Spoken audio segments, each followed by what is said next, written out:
the center of your experience, really. You can really flip things inside out. Flip your whole life inside out. Just in an instant. Kayla, did I hit record on that, ma'am? Yes, sir. Thank you. Friends, the questions on the homework. Wait, is there a homework? There's a homework due today, right? Yeah. Okay, maybe I better collect that. Yeah. That's right. Sorry, I didn't know what was up. This is like falling into a script. Thank you. You did Wednesday the 21st, right? What's that? Yeah, 21st. Is that The next one. Yeah. the next one? Yes, next Wednesday. If you want to hand it in person, but if you want to take till Friday and turn it in digitally, I'm just not going to be on campus Thursday and Friday. The 21st is Monday. Oh wait, what? Wait. Yeah, that's why I was like, wait. Oh no, that's too soon. Okay. No. So Yeah, I'm not complaining. we're talking about homework 4. Yeah. Yeah, homework 4 is due next Wednesday Okay. Okay. or Friday. If you want to hand it in person, bring it to class. If you're not ready, I'll have a basket, a virtual basket of delight. It will be filled with delight once I get your wonderful papers. So the legend goes anyway. So that new assignment is up. Well, I think we might take some time in class to work on that, not right now, but maybe Wednesday. Maybe try to get some work done. I feel like we're getting further ahead, like we're falling behind on the homework. Like the homework's on this section and we're covering further sections. So we need to do something to get things back in sync. Did anybody do the bonus problem? One of these was a bonus problem. It was really hard. Did you do it, Noah? I think so. You tried? Oh, nice. I look forward to seeing what you did on that. Because in the past, Cyber saw that I had assigned that for credit in the past and harassed me for assigning something that neither one of us could do in a short period of time. Alrighty, friends, so let's see. Homework 4, yep, that's up. And I already gave you the problems, right? Mm-hmm. Okay, cool. Well, I wanted to actually do a problem in class instead of assign it, so let's take a look at 2, 3, 10 together. So problem 2, 3, 10. We've got a list of conjectures, and I just wanted to spend some time thinking about these together.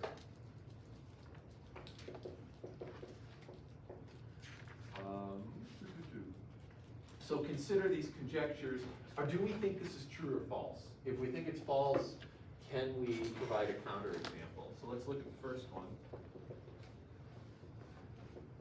And I think there's benefit to doing these things together. So this implies that the limits are equal.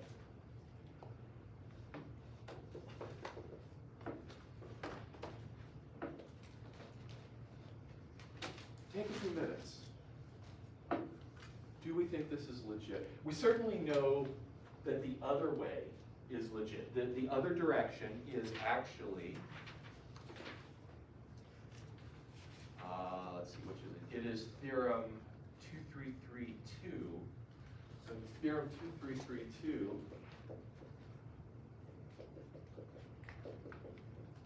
We know that, well, not really. Not really. We do have something like this.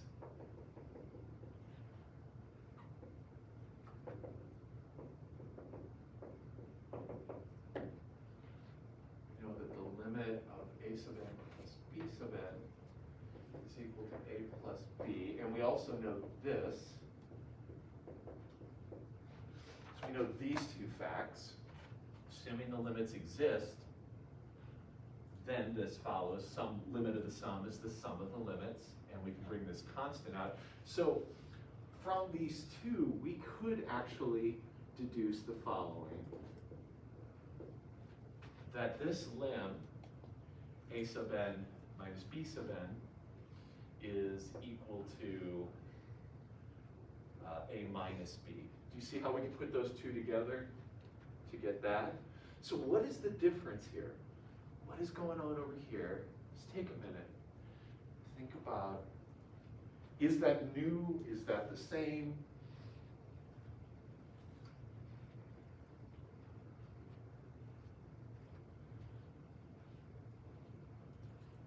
And we don't know anything about those limits existing necessarily. That is the subtle thing that's unspoken here.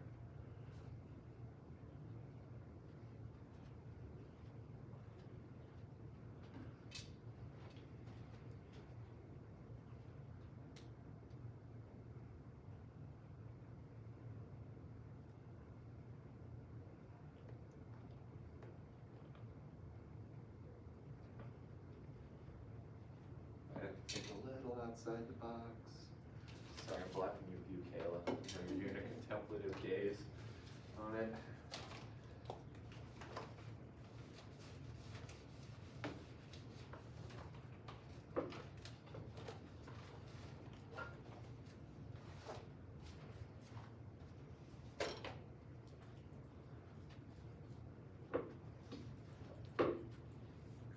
If you think, and I'm curious if anybody's got any preliminary thoughts, we can confer in private.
Anybody have any senses about this? Just like, I think this, got this feeling that if we try that, any sorts of general, yeah? Michael? It doesn't feel like it's too helpful, but I just defined C sub n to be A sub n minus B sub n, and I was just thinking about graphing. I know we don't know what it is, but just thinking about what happens when it converges to Yep. 0. Yeah, never a bad plan, right? But I do, Yeah, but it should, yeah. I mean, definitely drawing some pictures is certainly helpful. I think here it could potentially be a little misleading. So let's work psychologically here. Our suspicion should be that this is false, right? Just like, why are they asking this question? It seems like it would be true,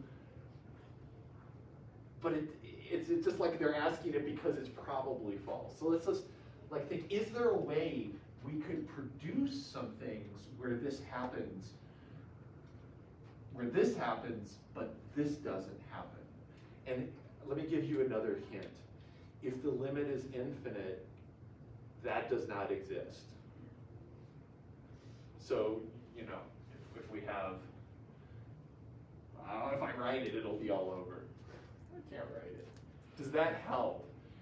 Thinking about divergent sequences.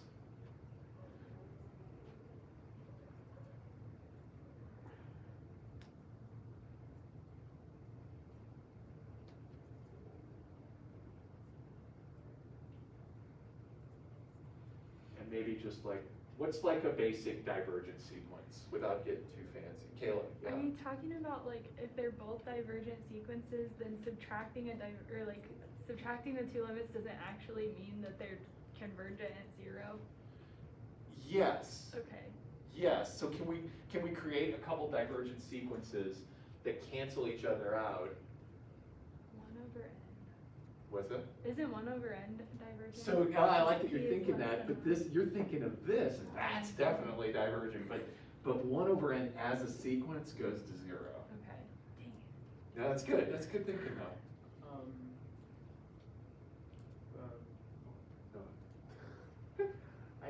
The thing where like alternates between 1 and 0, or but alternates Ooh. between 1 maybe. Ooh, that's fun. I like that one. So help me out here, Noah. So equals -1 to the n, I guess. Yeah. And then, This is so good. well, I was thinking we could make b so that maybe diverge to 0 or converge to like 1, and then it would converge to 0 totally, but I don't know if that would work because of the negative. So Mike, I think Michael's got a tweak for this. What is it? Couldn't you do b sub n to be -1 to the n plus 1, so they just be perfect out of sync? There we go.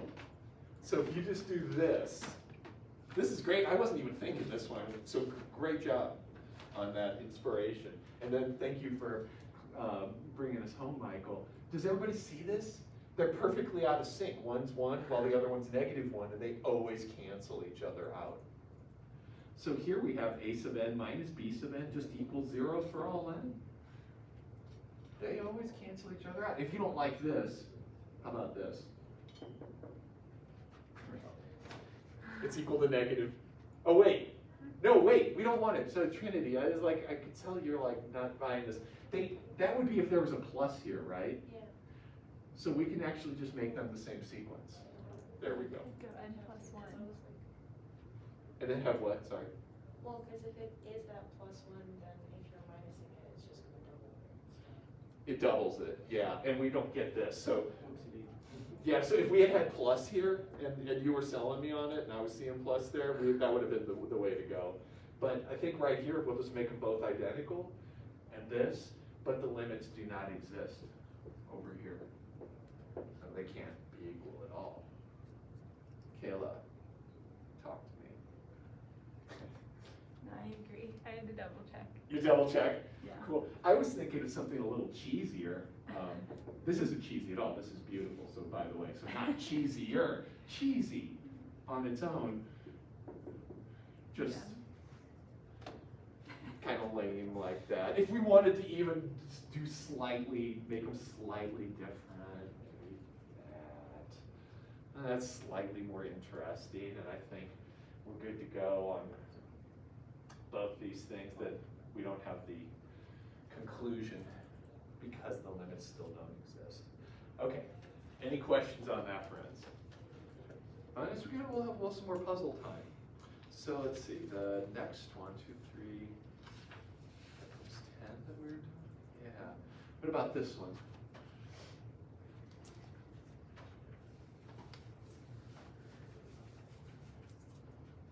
So number 2 is if b sub n converges to b, then the absolute value of b sub n converges to the absolute value of b.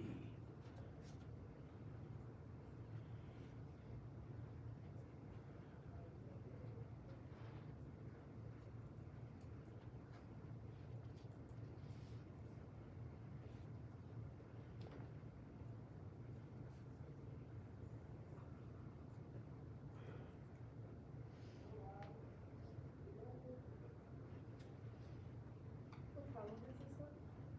This is 2, 3, 10, part B. Pick that up.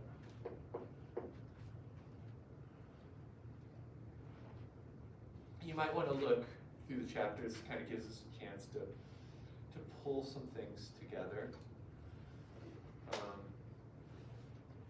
I don't know if theorem 2, 3, 4, the order limit theorem, could be helpful, but certainly involves negatives and positives and stuff like that. Or we just think it's false.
I'm legit thinking this through with you too. I don't remember what the answer is, so I'm not just pretending to struggle with it.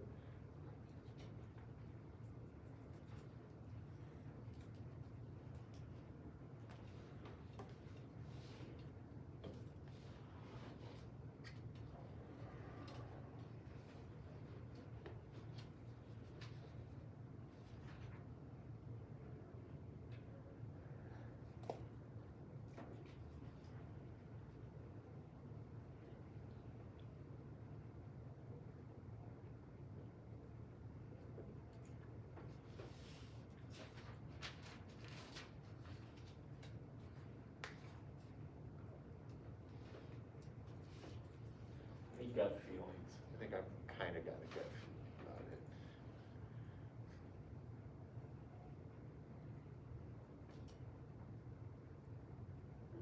I think it's correct. You think it's correct? Yeah. So what's leading you to think that? I think you're right. Well, I'm trying to visualize it as like the plane falling over itself. Yeah. And so like the three possibilities I see is that it's converging to zero, and so that just doesn't affect it. Or it's not, and therefore either all the points that are converging to negative B are now converging to B, or it isn't affected at all. Yeah, that sounds pretty good to me. Is that what you were thinking too, Kayla? I was just thinking about the first part of the order limit theorem, where it says that if a sub n is greater than or equal to 0 for all n and n, then like a is greater than or equal to 0. Yeah. Which would indicate that it's the same thinking as the absolute value. Yeah, totally. So, did you have any other thoughts out of this, Anna? No, I was kind of leading to that too, when I was walking through the proofs for the, what's on page 52? Yeah. Yeah, that is definitely, yeah. So let's take a look at that that order limit theorem. I kind of want to make it a little bit stronger, actually, because definitely the idea is in there. Let's take a look at theorem 234. So theorem 234 says the following: so part A of it says if a sub n is greater than or equal to 0 for all n greater than or equal to 0, then the limit of a sub n, assuming it exists, is greater than or equal to 0. This is a very strong statement because look at what it's saying. It's literally saying that all the terms have to be non-negative. But they don't all have to be. They just eventually have to be. So this is like a key point that I kind of wanted to make today, is that we could make this a little bit stronger so that it applies to more cases. So is that the word? Yeah? No? Redux? Not like the chemical one, but isn't this like to redo it? Like, this is a chemical thing too, right? Like a redux? Like, I don't know, I won't use that. New and improved. So we could say this: if there exists some place in the sequence such that a sub n is greater than or equal to 0 from that point on, then the limit of a sub n will be greater than or equal to 0. In other words, what I'm saying is that it doesn't really matter. When you're thinking about sequences, it doesn't matter what happens at the beginning. Everything we're concerned about is tail behavior, is end behavior. So I could have a sequence like this. Here's my a sub n. Negative, negative, oh, positive, oh, back to negative, Oh, geez, that's crazy. Doing all sorts of shit. But then, at some point, all of a sudden, everything's fine. You know, it stays above 0. It does some weird shit. But this is what I'm saying right here, that there's some point where eventually the sequence acts like I want. And so in the limit, it will then have that same property. So when we come up here, and so this is actually going to combine that idea with what Noah was talking about. And I think, and I always tell you, Michael, lay off the cases, but I think cases here can be pretty helpful. I'll get this recording up for you as soon as possible, Anna. So for example, we would break this into some cases. If b is greater than 0, the limit is greater than 0, then eventually, at some point, we're not going to write a formal proof, but at some point n, it looks like here's b, right? b is greater than 0. So I can pick a little epsilon neighborhood around this. So this would be b minus epsilon. This would be b plus epsilon. And what if I picked epsilon equals half of b? So that it makes this little epsilon tube here, right? And so if I know the limit is positive and the sequence converges, at some point, the whole sequence also has to be positive at my cutoff. So if b sub n is greater than 0 and the series sequence converges, then eventually b sub n must be greater than 0. Does that make sense, like intuitively? Yeah? And you can see there's a pair. So absolute value of b sub n is going to be is just literally going to be b sub n at that point for little n bigger than or equal to that cutoff n. And the limit's positive, so really nothing has changed. It's just saying that sequence is going to be just fine. No matter if it's alternated or not, eventually this will be cool. So similarly, for a negative, right? At some point, if the limit is negative, here's my b, pick a small epsilon neighborhood around that, and eventually you'll be inside that strip. So similarly for b less than 0, at which point the absolute value of b sub n is good, just negative b sub n, and b, absolute value of b is just negative b, and then this is just the algebraic limit theorem, or one part of it, essentially. And then finally, if b equals 0, well then the absolute value of b is going to be 0. I don't know that the sequence will, so this actually, let's see, is this a problem? Because this seems like it doesn't have this nice stuff here, right?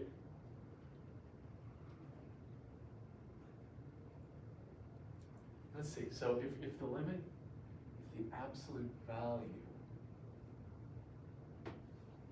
oh wait,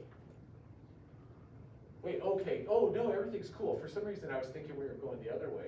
So if I've got this sequence converging to 0, let's see if we can argue this out. What's my b sub n? It's definitely converging to 0.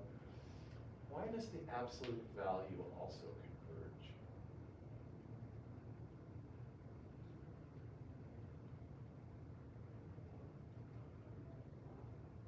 Well, let's take a look. Let's see what that would mean in the proof.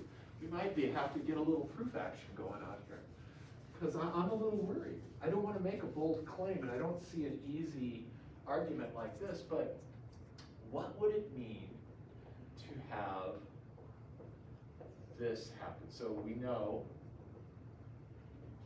this. What does this mean? So it means for all epsilon greater than 0, there exists some cutoff such that absolute value of b sub n minus absolute value of b is less than epsilon when n is bigger than n. And I just wanted to see this inequality because I was thinking maybe this could help us a little bit. If we could, oh shit! I got a little idea here. So true or false? Absolute value of x minus y, each of those absolute values is less than or equal to x minus y. I kind of think that's true. And if that's true, the convergence of this thing here would imply the convergence of this. And we wouldn't even need all these cases. Does that make sense? Oh, but God, and we even know b is equal to 0. Our limit is equal to 0 here. Right? So let's just take a look in the case when b equals 0.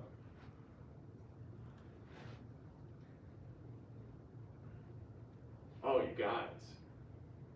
I think we're good to go. Once you've got one absolute value on there, you're pretty much set. So check this out. Check this out. So we know this. So that means that for all epsilon greater than 0, there exists a cutoff. Sorry, I keep saying the same damn thing over and over again. We'll call it n1, such that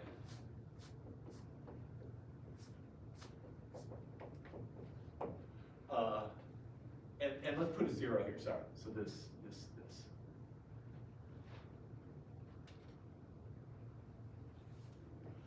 This expression doesn't change if I slap absolute values on b sub n. So this expression right here is equal to the absolute value of b sub n minus 0.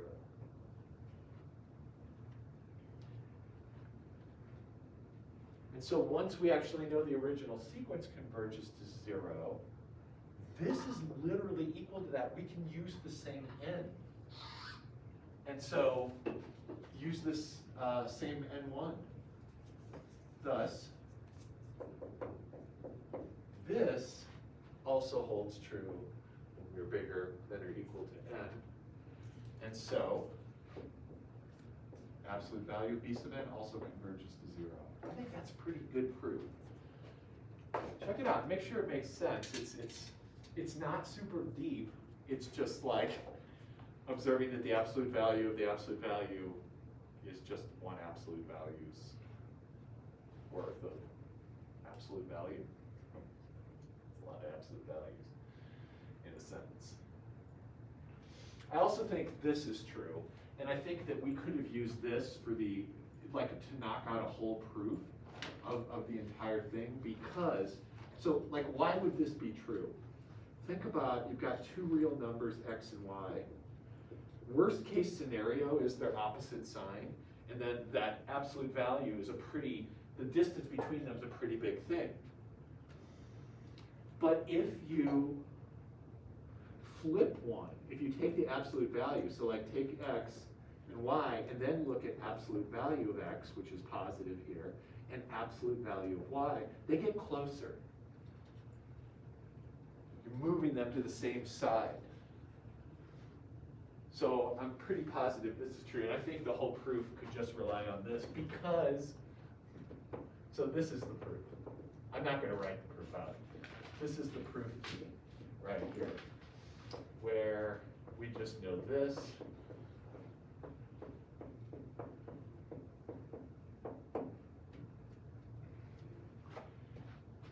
Does anybody not believe that? Because I think I can give you a nice solid proof too.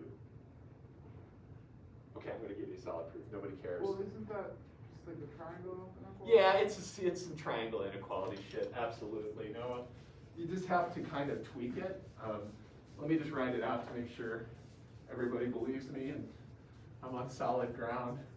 But if you take the absolute value of x, that's the absolute value of x plus absolute value of y minus x, or equals, whoa. Yeah, yep. That's actually what I mean, yep. That's the way.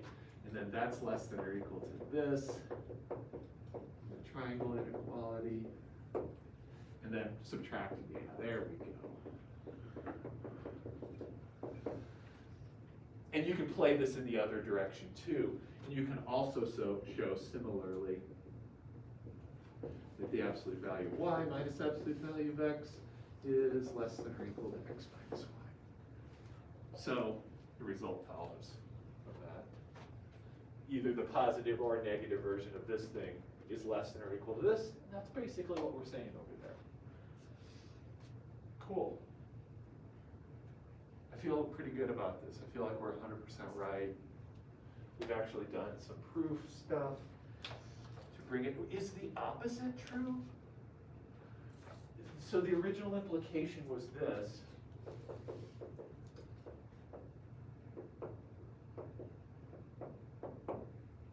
Is the converse true?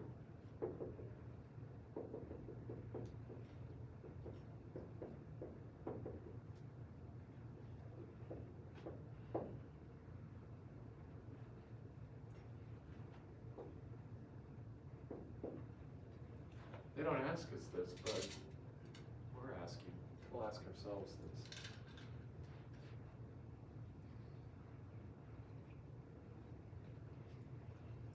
I'm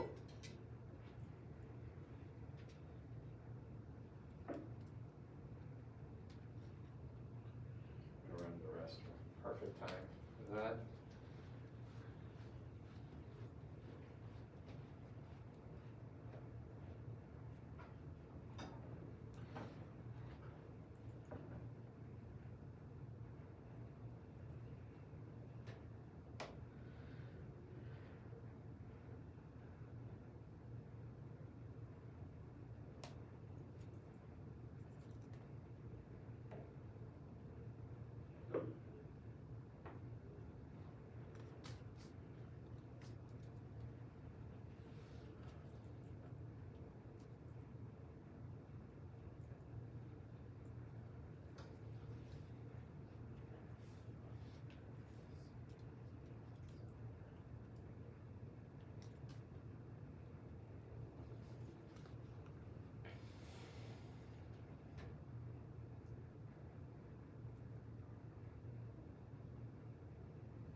Any ideas? Michael, got an idea? Yeah. What you think, friend? True or false? I'm gonna say false, because I'm using -1 to the n. Because the absolute value of it is always 1, So the absolute value of that, the limit of it does equal the absolute value of 1? Could you write it like that? Yeah, Okay. yeah. So wait, say that again. So the limit of the absolute value of -1 to the n is equal to absolute value of 1, just to write it that way, to keep track of it. Yes. But then limit does not exist to break the Yeah, nice. Really nice. Anybody come up with any other examples? That's a good one. I just thought generally that if, just because the absolute value converges like those when we were talking about negative series, like, sorry, sequences, it doesn't necessarily mean that, do you know what I'm saying? Yes. Okay. Yes, yeah. Yes, I do, ma'am. All right, that might be enough playtime for a while. Yeah, this starts getting a little pedantic after this. All right, let's take a look at, let's move onward to a new event. A big theorem for us, really big theorem. Let's actually just prove it today and maybe talk about its consequences. So I'm going to slow down just a little bit until we get caught up. This was good stalling right here. This is worth valuable stall. So first off, do we know what it means for a sequence to be bounded? We're good with that, right? We've talked about that a number of times. So bounded sequence.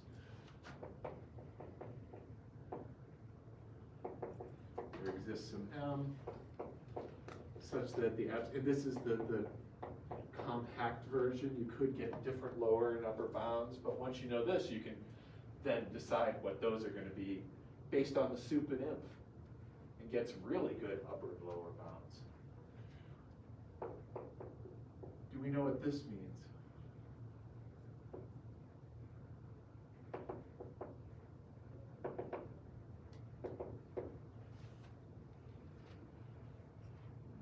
Do we know what monotone increasing is?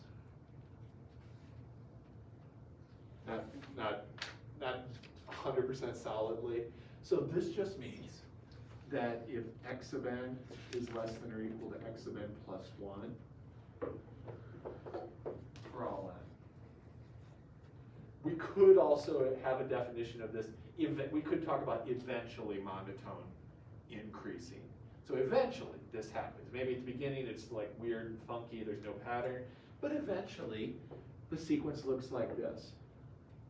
Now notice that you can be equal and be monotone increasing, and then you go up, and then maybe you level off and you go up, but you never go down. That's the key thing. Never go down.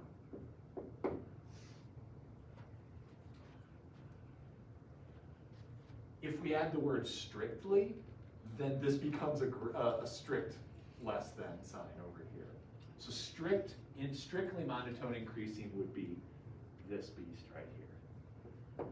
But we're just, for our purposes, monotone increasing is that. We are monotone decreasing if the opposite happens. So if x sub n is greater than or equal to x sub n plus 1 for all n. And we are just simply monotone. We might not even know monotone if one of these is true. So we just refer to monotone sequences as being one of these two flavors. We don't know. But we do know one really cool thing. That if I have a monotone sequence and it's bounded, it converges. It's an incredibly powerful result. And it's really essential in the study of series. But you never really talk about it in Calc 2 because it's a little too heavy detail-wise for a Calc 2 crowd. I mean, they're freaking out just about doing calculus, so you don't want to introduce this stuff too. So the monotone convergence theorem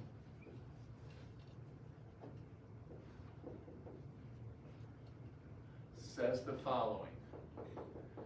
If x sub n is bounded and monotonic, it converges. We don't know to what.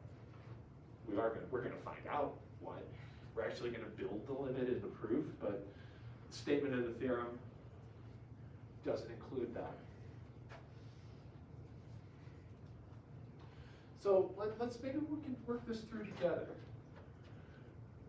Got my sequence here, and it looks, let's suppose it's increasing.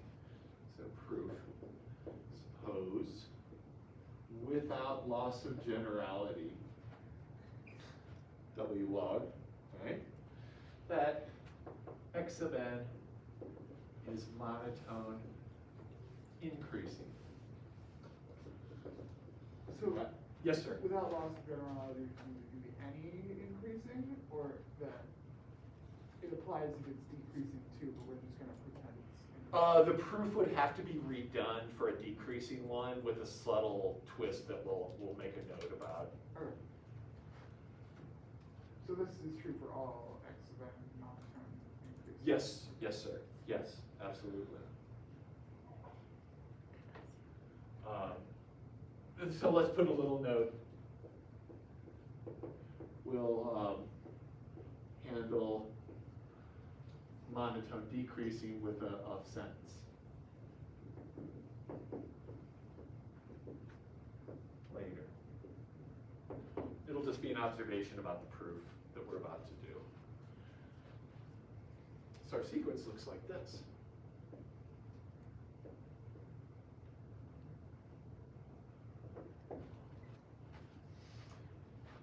The first thing we know is that thing is bounded.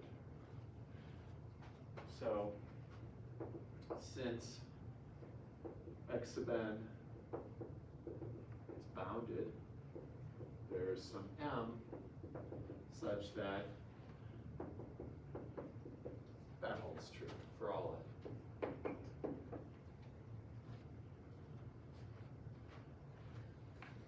Let me be a little suggestive here, mathematically suggestive. So, i.e., the set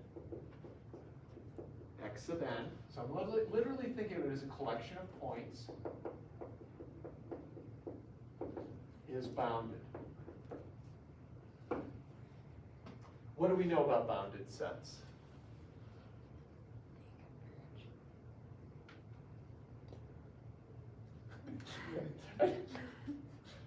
They converge. Well, I don't know about that. I don't think that guy converges, but he sure is bounded. I don't know that I agree either. Yes. Bounded subsets of the reals have soups and imps. Is that what we're doing? We've got the axiom of completeness. So we know that there's a sup and an imp. See, that might actually be important here, because I know that there's a least upper bound on this collection over here. So by the axiom of completeness,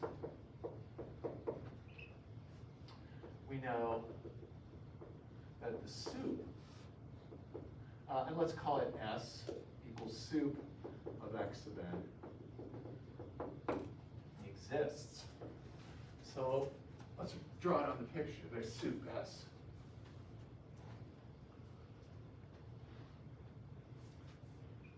How can I show, well, first off, where do you think this sequence converges to? Could it converge to something less than the sup? No, why not, Noah? Yeah, you're right. Because any number less than, for any number less than the sup, there's some number in the set that is greater than that number. Level 138, absolutely, yes. So check it out. We know that the limit can't be some number down here, because say that's S minus epsilon. We know that no matter how tiny epsilon is, there's an element of that sequence inside there. So look at how the proof is going to go. This is really cool. We pick a little epsilon drop from the sup, and we know that eventually we're in there. Why is everything after that point in there? So this definition of sup gets us in this little strip. Why do we stay in the strip? Of the epsilon. What's that? Epsilon tubes. Yes, epsilon tubes, got epsilon tube. Why do I stay in the epsilon tube? Because you're monotone. Because what? You're monotone? Because we're monotone. Because we never drop. So the minute you land into this, you can't go lower. And you can only go up. That's it. So that's the basic idea of the proof. Let's put those together now and make it formal, but that's 100% the reasoning here. So we're going to claim that the sup S is the limit.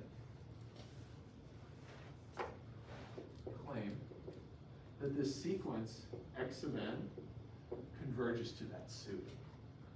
Yes, ma'am? What does WLOG mean? Without loss of generality. Sorry. Thank you.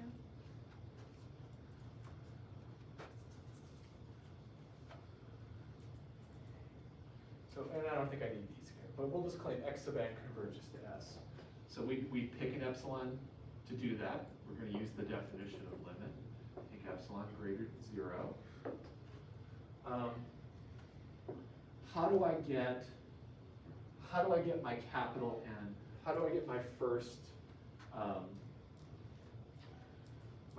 element inside S minus epsilon? So we've got S minus epsilon, here's S, and we can think about S plus epsilon. How do I get inside there? Lemma 3.8. Lemma 1, 3, exactly. So, yep.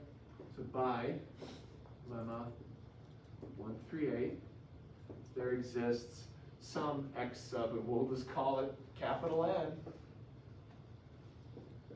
such that S minus epsilon is less than x sub capital N. And we also know this, that is bounded above by S, because S is the sup of the set. So we can't go above that.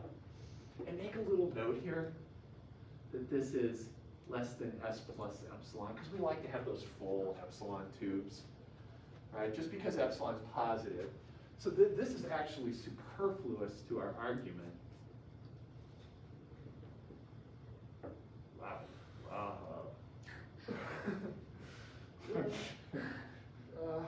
Superfluous, but complete. See, one of the reasons I chose to do math major is that it didn't involve spelling. I know, yeah, right? I know, I need to come up with some more basic words. Instead of trying to be all damn fancy in there. Is this making sense, friends? So far, we're following along. Cool. Furthermore, if little n is bigger than or equal to capital N, x sub little n is bigger than or equal to x sub capital N by monotonicity.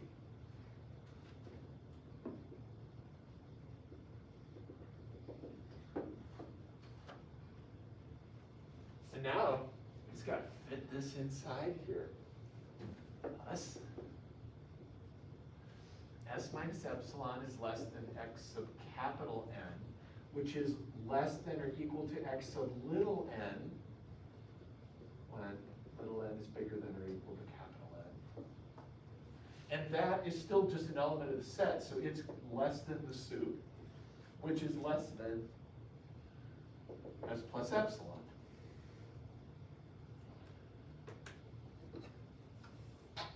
So notice that what we have here, S minus epsilon is less than, x sub n is less than S plus epsilon for all little n, sufficiently large. And that's the definition of x sub n converges to S. Right, this is just, the epsilon tube is arbitrary width. I can get inside there at some point evermore, and I'm good to go. So this implies x sub n minus S is less than epsilon on the whole when little n is big enough, thus x sub n converges to S. And I think that's a cool proof. I like that we use the sup, kind of pull together a lot of things that we've been doing over and over and here again. Level 138 comes up every week. know if this needs any clarity or anything. And let me figure out where I'm going to go next. Oh, we're going to use it with really cool application. Yes.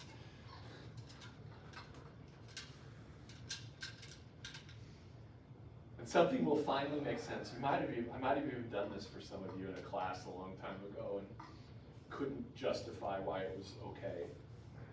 What's the little sentence tweak that leads to the monotone? Thank you. Yes, good comment. So similarly,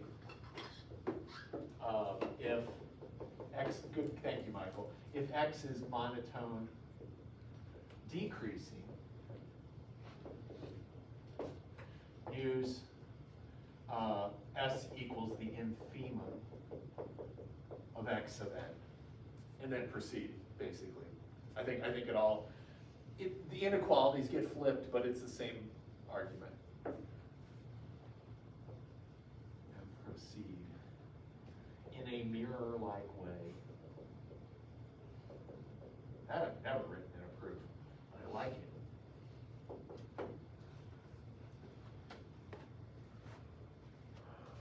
Very appropriate. If I do pat myself on my back. You, good Timmy. Is it okay if I erase? Should I do you good? Okay. Kayla, you're good. Yeah, I just need to write that last sentence. Okay, gotcha. Okay, thank you. Can you read it okay? Yeah. Okay, great. All right, so let's, how does this matter to us at all? What's that? Those are always the funny questions. Why are we here? Yeah, yeah. Why did we show up to class? What is this? This is like, every time I meet with my Zen teacher, he asks me some question that, like, part of his job is we do these koans, and he asks these questions that cannot be answered, and they're meant to throw your mind into a state of realization. So like one of the big Zen questions is this. Like I spent a whole summer just thinking about that every day, sitting for hours. What is this? Looking at the wall. What is this? What is this? What is this? And another one is this. Who are you? And these questions are actually incredibly profound and have no answers. And the more you search for them, the more your mind just starts to implode upon itself. That's the point. So like anytime we get together, even if it's just casual, and he's like, "How are you?" I'm like instantly like, I'm looking in his eyes, trying to figure out how he's asking me that. He's like, "No, I'm just asking. How was your day?" So anyway, let's get to a question we can answer. It's one of the nice things about math. Consider one of my favorite square roots.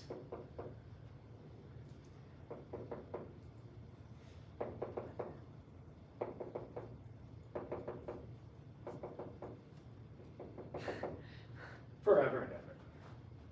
Infinitely nested 1 plus roots. On and on and on. These don't end here. They look like they end, but don't be fooled.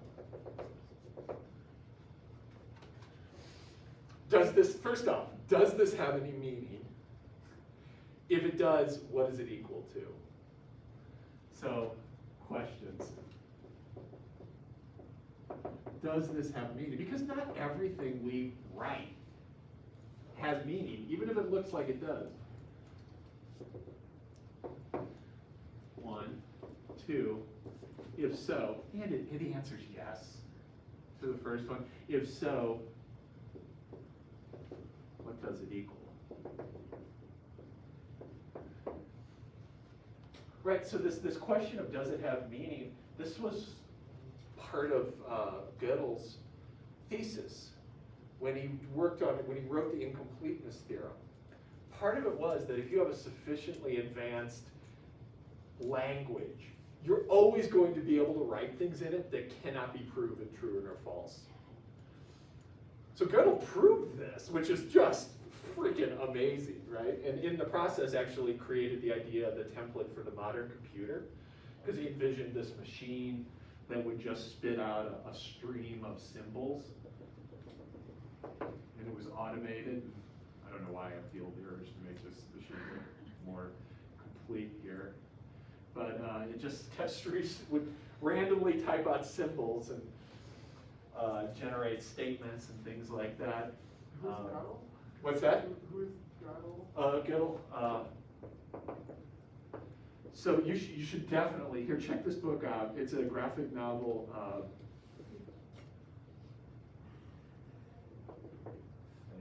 think there's 2 C's in there. Logic Comics, fantastic graphic novel about the incompleteness theorem, Gödel's incompleteness theorem, and the moment in the 20s when we thought math was collapsing. So all the drama around Bertrand Russell and Whitehead trying to prove mathematics from the ground up. Have you heard of this, the Principia Mathematica? So That's new. this is, maybe, yeah. So Bertrand Russell, famous philosopher, altruist, got locked up protesting World War I. Our involvement in World War I, just a really pretty amazing guy. But he was trying to prove mathematics from the ground up because they ran into something like this. This phrase right here, the set. Does not contain itself right there. What's that? Is it the one that does not contain itself? Yes, the set of all sets that don't contain themselves.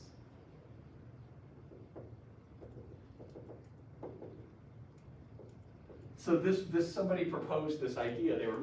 People were just doing set construction like crazy back then. And so this set was proposed. And the question is this set a member of itself or not? If it is, then it shouldn't be. If it isn't, then it is. So there was like, okay, there's something a little wrong with this. Is it okay to just write anything and have it be a meaningful statement? So, so Russell and Whitehead set out to redo the ground and foundations of mathematics from the ground up. They spent a decade writing this book called, this volumes, the Principia Mathematica, where they literally went from basic set theory to prove 1 + 1 = 2, and that took a long time to get to that. And then Gödel comes out, and he's doing this really groundbreaking work that, like I said, I basically gave you the rough idea for it. But his incompleteness theorem essentially said that any logical system that you're going to produce, any language that is consistent within itself, cannot help but have statements inside of it that cannot be given truth values. They cannot be proven true or false. You know, I mean, the most basic is this, something like that. Does that even have meaning? If it's false, it's true. If it's true, it's false. Blah, blah, blah, blah, blah, blah. Does this have meaning? Well, it's just, you know, our language is a structure, a logical structure, more or less. And so things like this can appear in any system you have. So Russell proved this, that basically they were wasting their time, that they could not put math on a solid foundation. It was impossible, and they had just wasted a decade of their lives doing that, and he knocked that out in a couple of years. It's really, Gödel's life is really interesting. Back then, he was gay, and he was put into a sanitarium and given like drug treatments to try to de-gay him, you know, because we were so ignorant back then. But yeah, I think he died in a sanitarium, which is just like the little literal creator of the modern computer and this beautifulness. People are fucked up. Didn't what's his- Turing. Yeah, Turing also. Yeah, He was Oh. gay. I know he was like. Maybe I am thinking of Turing. a Because completeness Turing was the theorem. one who figured out the enigma.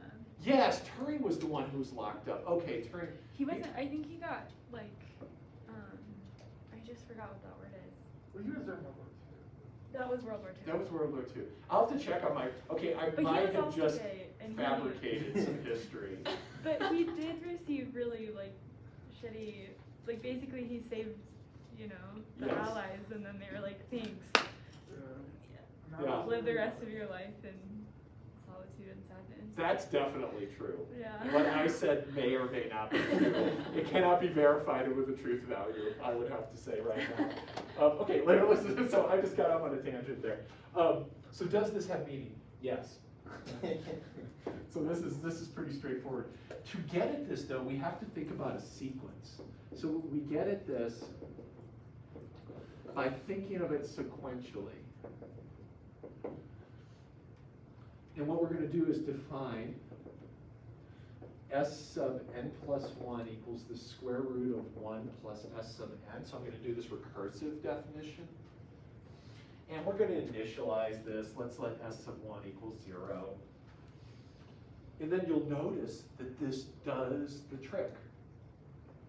That s sub 2 is square root of 1 plus 0. S sub 3 is square root of 1 plus square root of 1. And you're off and running. So the way to make sense of this is to think about approaching it in the limit. I mean, taking it all at once just sounds insane anyway. So our question is, does this sequence converge? Yes, Michael? Can't you do that other trick? It feels like cheating, and I can't explain why. But can't you do that trick where you set the whole thing equal to like x or y, and then that exact? Okay. But that's pretending, and And you're going to already see that converges. trick emerge from this. But so Michael's talking about a trick where you say, the sum is this, so square it, and it's this, and then you solve that resulting quadratic. We're going to get that same quadratic, but in a valid way. Because this, the minute you do this, you're like, yeah, that means something. Totally, that means something. And then you just keep on doing. So it's like starting induction with a lie, right? Your base case is false or unknown. Build a tower of bullshit. So the question is, does S sub n converge? How can we show something converges in this class? Show it's bounded in monotone. There we go, yeah, MCT, right? So use the monotone convergence theorem. So first off, S sub n is monotone. Let's just verify these things. So base case would be S sub 1 equals 0, S sub 2 equals 1. So yep, the base case holds. So S sub 2 is greater than or equal to S sub 1, check. Assume S sub k is less than or equal to S sub k plus 1, so this is my inductive step here. Then S sub k plus 1, maybe I should do this, right? S sub k plus 2 equals square root 1 plus S sub k.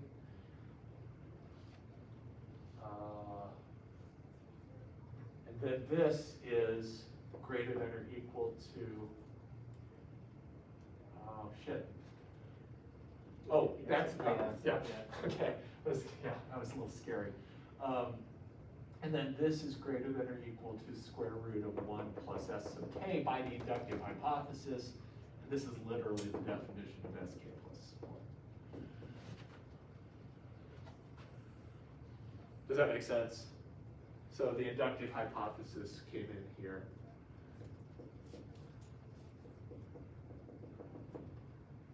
Or the other way.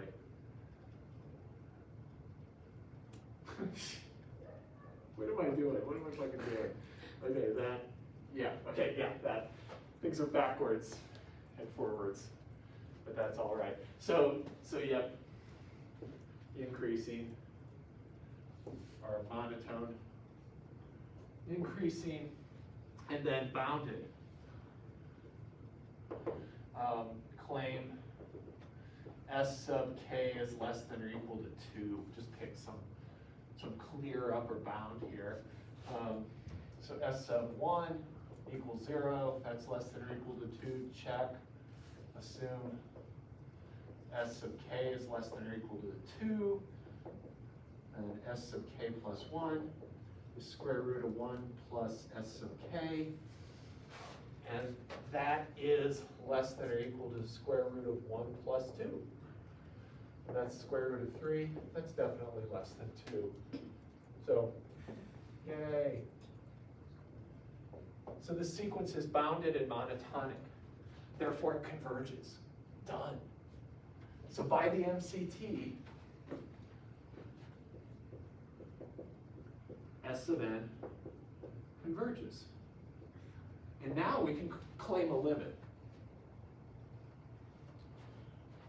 Yeah, we got time to do this. So once we've got a limit, sorry, I erased the sequence here, but we know S sub n converges to some S. Our goal is to find S.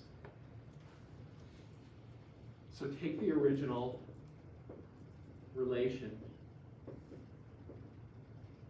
that said S sub n plus 1 equals square root of 1 plus S sub n. Take the limit on each side. So this is how we're going to get what you were thinking about, Michael. Take lim as n goes to infinity on each side. And we're going to do, there's going to be a little funny business here. Is everybody, this thing still goes to S? It just goes one step faster than S sub n. Does that make sense? Yeah. And then over here, if these are both the same sequence, they must converge to the same limit. So this converges to square root of 1 plus S. And now solve for S. And now we get our buddy back, Michael. Good old quadratic. So solve for S. We get S squared equals 1 plus S. It's S squared minus S minus 1 equals 0. Quadratic formula. Definitely. You're going to love the limit, though. It's so freaking gorgeous. S equals 1 plus or minus square root 1 squared, or negative 1 squared, minus 4 times A times C. Yeah. So 1 plus or minus root 5 over 2. Which one is it? There's two possibilities.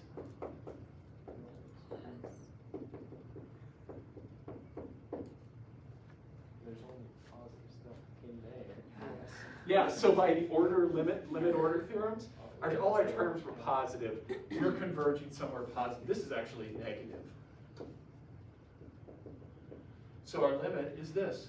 So this crazy thing is this. What is that number?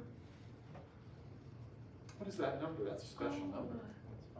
It's 5, the golden ratio.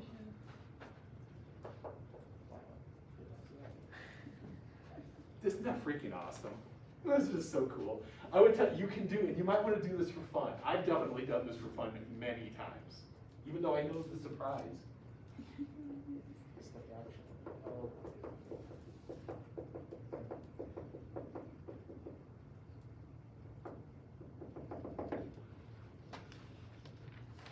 Find that sum, you will find it is phi as well. This is also. And you can use the exact same methodology. Create a recursive relationship, show that the limit must exist by the monotone convergence theorem, then play the game, right? Because this is just S sub n plus 1 equals 1 over 1 plus S sub n. When you start out, you can start with S1 equals 0. So you get this.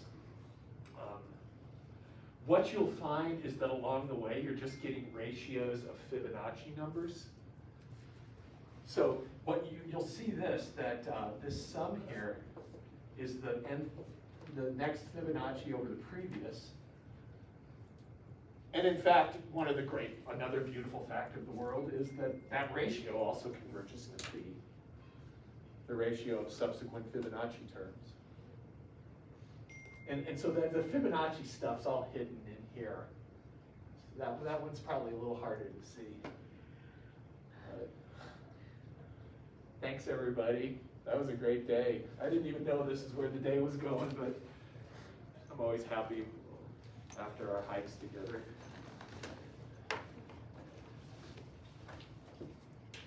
Hey, Dr. G, Yes, sir. have you read anything on like I heard them called the metallic ratios? No. Well, there's there's the silver ratio, the bronze, and it just keeps going, sigma n. I forget how